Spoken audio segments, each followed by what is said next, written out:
And I really would like to give a plug for the MFT, which is short for mental field therapy, which is a technique you developed based out of the original energy psychology technique, was TFT, which was thought field therapy by Dr. Callahan, and then eventually morphed to EFT, and then from EFT to MTT, or meridian tapping therapies. But I attended your course in December and was very, very impressed with the knowledge that was presented there, and really providing a foundation as a framework for anyone who wanted to do this personally or professionally. I think it would be very helpful. And then, so I would give that as a strong plug. But can people plug in at any time? Can someone go to ART3 or 2? Or is it really, because they didn't take the one, would that be an issue, or how does that work from your perspective? Ideally, they would take one, but I mean, if they can't and they're really excited about doing this, could they go to a 2 and kind of get mentored along the side? Or is it, I think in some of these courses you do have like a pre-day session where they can learn some of the basics and then go to the 2. Yeah. Basically, we allow anybody to enter at any point into the field, but it is not like when you do ART3, you don't learn in ART3, ART1 and ART2, you learn ART3. Right. But you can just with that knowledge already do a lot of things. Right. But it's basically the whole pie of the knowledge is subdivided in subgroups, and you can enter at any point. It is best to start ART1 first, and then 2, and then 3. But a large number of people have done it backwards. Sure. Usually when people take the 3 course, they get so excited that they do want to take 1 and 2. Yeah. And so that has sort of been the common. I also have to give listeners a warning from my experience of having attended many of your courses over the years, is that, like life, things change.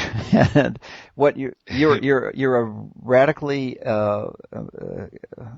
I guess I've been thinking the loss of the correct terms here, but you're always learning. You're a diligent student, and you're always modifying and improving the approach, so that if you take the course 1 year and you come back 3 years later, you're going to see significant improvements to that. So there's sort of always a benefit to go back for a refresher, because it's not a static course. It's dynamic. It's an evolving science, I guess, is the point I'd like to appreciate and comment on, and that you're always extending the field. You're one of the major pioneers out there. So it's just an incentive to get back and take a refresher. Yeah, maybe one last word to that. It is true what you said, but it's also true that the method and the whole field has become easier and easier as I'm looking through it with more clarity and understand more what these modern illnesses are and what people are really suffering from. My method of examining and treating have become much more easy. I like to give a number here that was just published a few days ago. I'm sure it's in your newsletter already. Americans spend 17.3% of their entire income on healthcare, and I promise you that's not going into my pocket. Yeah. And it is just the number when you think about it is astronomical, and that has of course doesn't have to do with that medicine has gone wrong, but it has to do with that our diet has gone wrong, our lifestyle has gone wrong. There's a whole electrosmog thing that has gone wrong. That our current society and the way we're doing our life is making people increasingly sick. So people are forced to spend more and more money on the health care, which is becoming increasingly ineffective because the health care that is offered can't fix the problems that are caused. Like when you have somebody who eats processed food and then develops cardiovascular disease, you cannot fix that with a tablet of digitalis or beta blocker. you have to go back to the basics and start eating organic food and raw food and doing all those things. And if somebody has a cardiac arrhythmia because they're sleeping in an electric field created by faulty wiring in their home, no vitamin C in the world will fix that. No herb will fix that. No medical drug will fix that.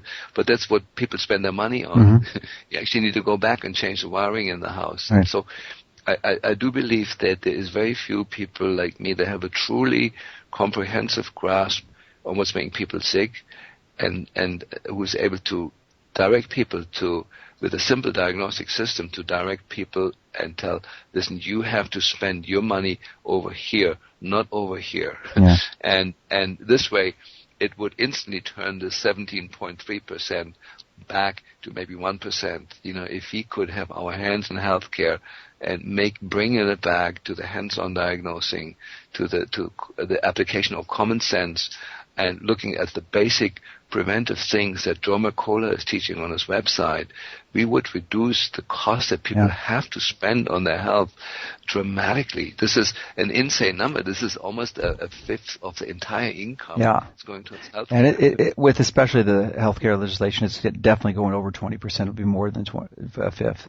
So I think those are some good points, and it just is, we basically wrapped up our time here, so I wanted to just close and say thank you for everything, and we'll have information on this page that you can contact Dr. Klingkhardt's office and his, basically find out more about the course that he offers and some DVD sets and really learn more of his work, because I think it's really an effective strategy. We on our site we teach you these principles, but ultimately, there's other levels where you can individualize, you can customize it so that you know what specific issue is a problem for you or your family member, someone you love. So I couldn't encourage you more to follow this work. And I thank you for being with us today, Dr. Klingkhardt. And thank you, Joe. It's been great to be your friend over so many years now. And I'm still learning from you every day. It is wonderful to have you in my life. All right, thanks.